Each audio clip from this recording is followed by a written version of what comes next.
Hello friends, તો સ્વાગત છે બધાનું મારી નવા વ્લોગમાં.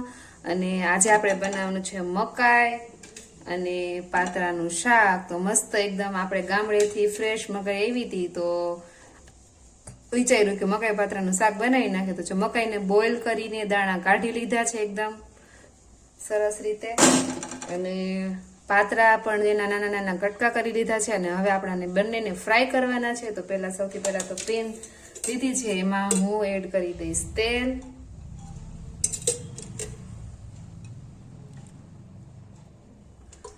અને આપણે કરી દઈશું ગેસ ઓન.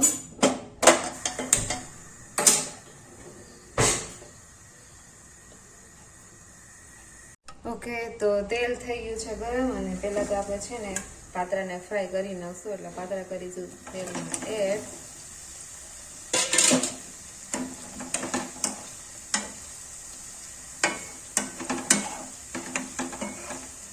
આપણે જે અળવીના પાન આવે એના પાતરા જ બનાવેલા છે.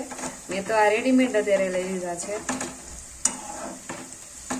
પણ આપણે ઘરે પણ અળવીના પાન અત્યારે બજારમાં માર્કેટમાં અવેલેબલ હોય તો તમે ઘરે પણ અળવીના પાનના પાતરા બનાવી શકો. એકદમ સાવ સ્લો ફ્લેમ ઉપર જ આપણે ફ્રાય કરવાના છે એને.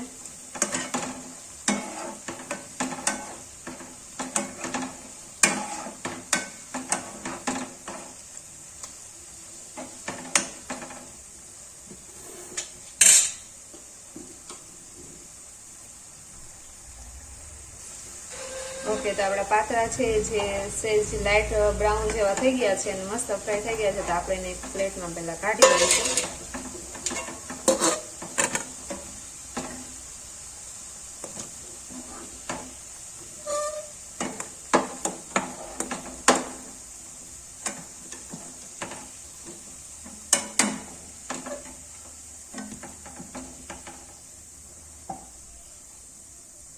અને હવે કરવાની છે આપણે મકાઈ ફ્રાય કરવાની છે. તો આપણે એ પણ તેલમાં એડ કરી દઈશું.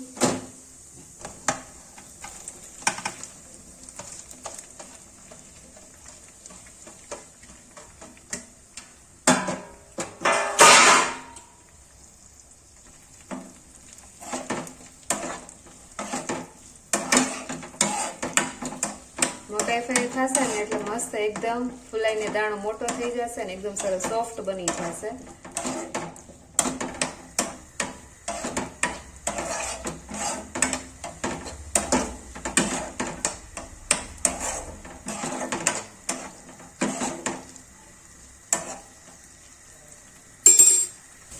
તો આપણે મકાઈ છે એકદમ મસ્ત જો ફ્રાય થઈ ગઈ છે, અને દાણા છે એકદમ ફૂલાઈને મોટા થઈ ગયા છે. તો હવે આપણે એને પ્લેટમાં કાઢી લેશું. જુઓ તમે. ઓકે,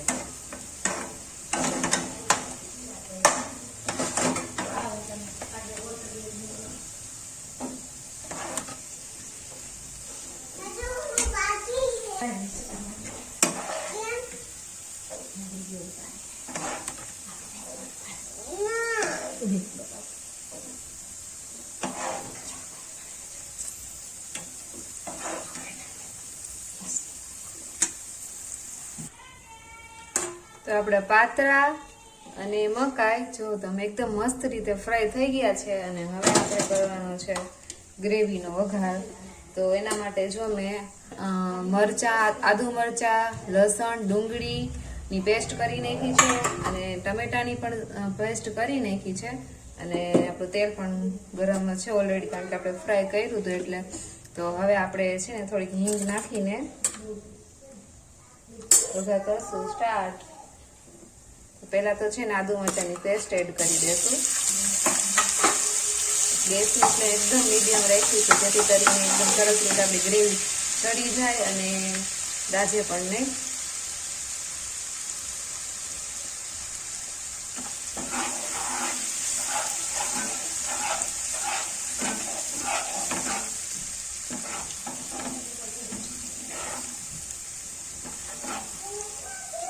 હવે આપણે એડ કરી દેશું ડુંગળી અને લસણની પેસ્ટ કઈ રીતે છે.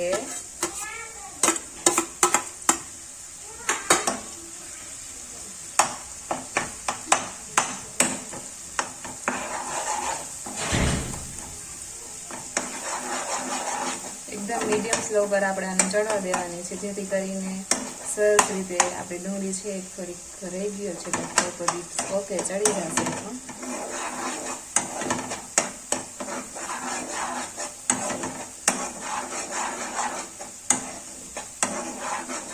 કોઈ પણ પ્રકારનો બહારનો મસાલો આપણે એડ નથી કર્યો, બધા જ ઘરના મસાલાથી જ બનાવવાનું છે આ સબ્જી.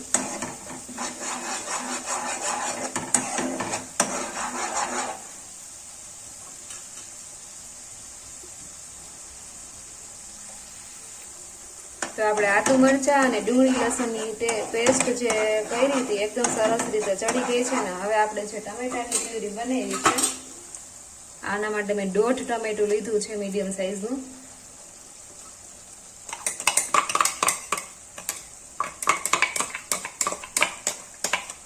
અને ગ્રેવી આપણે કરી દીધી છે.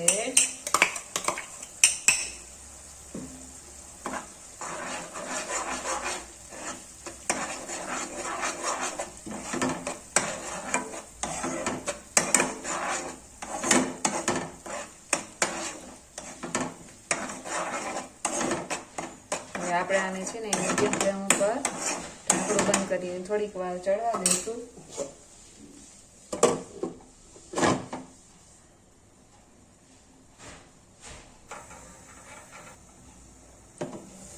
તો આપણી ગ્રેવી છે ચેક કરી લઈએ.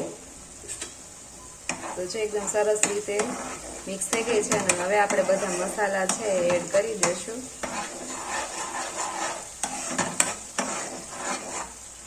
તેલ છૂટું પડી ગયું છે અને હવે આપણે મસાલા એડ કરી દઈશું. હળદર છે, ધાણા જીરું છે 1 સ્પૂન અને લાલ ચટણી, મીઠું છે ટેસ્ટ અકોર્ડિંગ,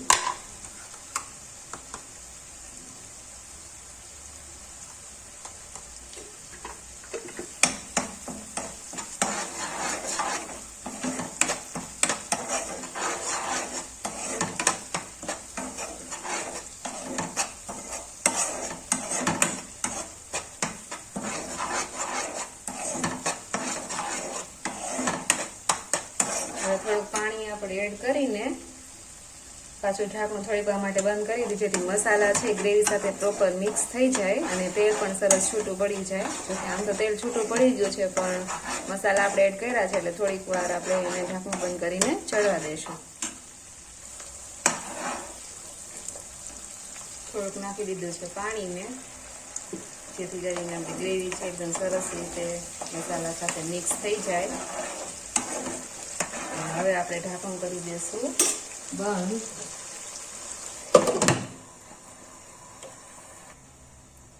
તો 2 થી 3 મિનિટ જેવું થઈ ગયું છે અને આપણી ગ્રેવી છે જો એકદમ સરસ રીતે ચડી ગઈ છે અને તેલ પણ છૂટું પડી ગયું છે. મસ્ત થઈ ગયું છે. અને હવે આપણે છે ને આમાં આપણે જે પાત્રા અને મકાઈ ફ્રાય કરી હતી એ એડ કરવાના છે. હું થોડીક સાકર પણ નાખીશ, જેથી કરીને ટેસ્ટ સ્વીટ થોડો. તો થોડીક સાકર એડ કરી દીધી છે અને હવે આપણે છે ને આમાં મકાઈ એડ કરી દઈશું.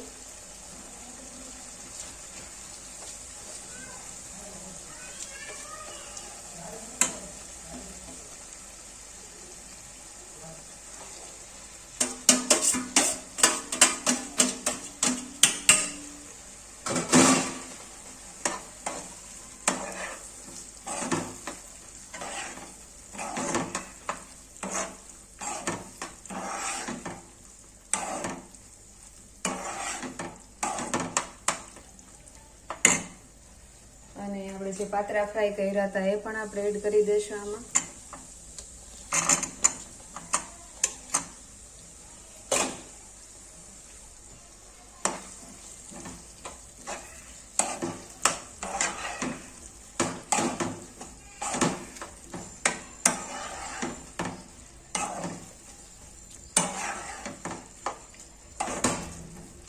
અને હવે છે ને આમાં થોડુંક પાણી ઉકાળી લીધું હતું, તો આપણે એડ કરીને થોડીક વાર ચડવા દેશું.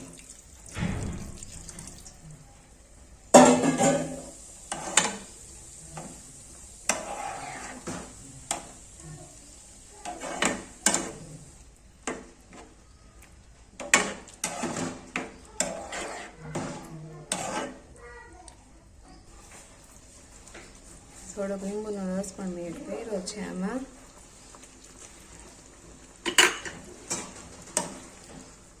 અને હવે આપણે છે ને ઢાંકણું ઢાંકીને અને થોડીક વાર માટે બંધ કરી દઈશું, જેથી કરીને મસ્ત આપણે મકાઈ અને પાતરા એડ કર્યા છે એ ગ્રેવી સાથે સરસ રીતે મિક્સ થઈ જાય.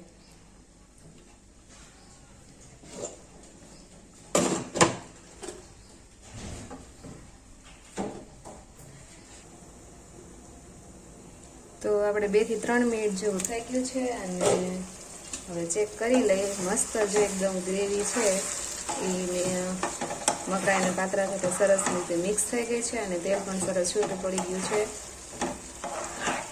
અને થોડાક મેં આ રીતના આખા મરચાંના કટકા કરેલા છે, તો એ પણ આપણે ઉપરથી આવી રીતે એડ કરી દઈશું.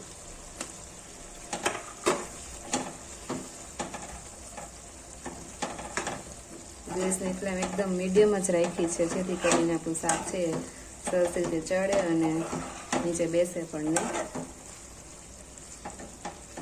અને હવે આપણે નાખવાનું છે પનીર. તો એના મેં આ રીતે નાના નાના કટકા કરી લીધા છે.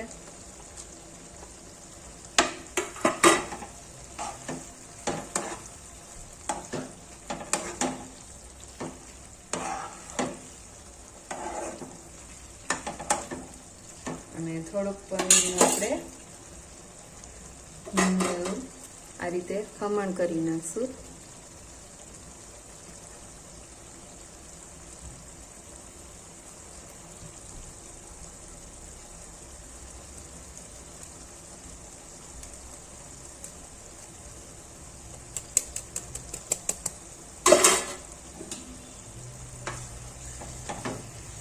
એકદમ મસ્ત આપણને બહાર જે રેસ્ટોરન્ટ ટાઈપનું જે રેસ્ટોરન્ટમાં હોય એ જ રીતના આપણું શાક મસ્ત બનીને રેડી થઈ ગયું છે.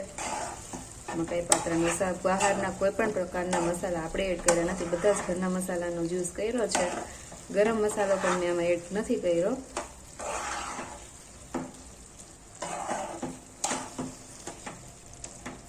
તમે પણ ચોક્કસથી ઘરે આ શાકને ટ્રાય કરજો અને મને કમેન્ટમાં કહેજો કેવું લાગ્યું તમને. એકદમ સરસ આપણું શાક બનીને થઈ ગયું છે રેડી. અને હવે આપણે ઉપરથી એડ કરી દઈશું કોથમરી.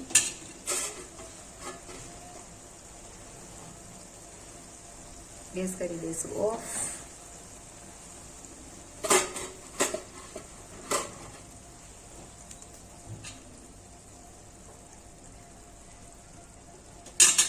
તો આવા જ વિડીયોને જોવા માટે ચેનલને સબસ્ક્રાઈબ કરજો, વિડીયોને લાઈક કરજો, શેર કરજો. તો ફરી મળશું આપણે નવા વિડીયોમાં. ત્યાં સુધી બાય બાય. જય માતાજી.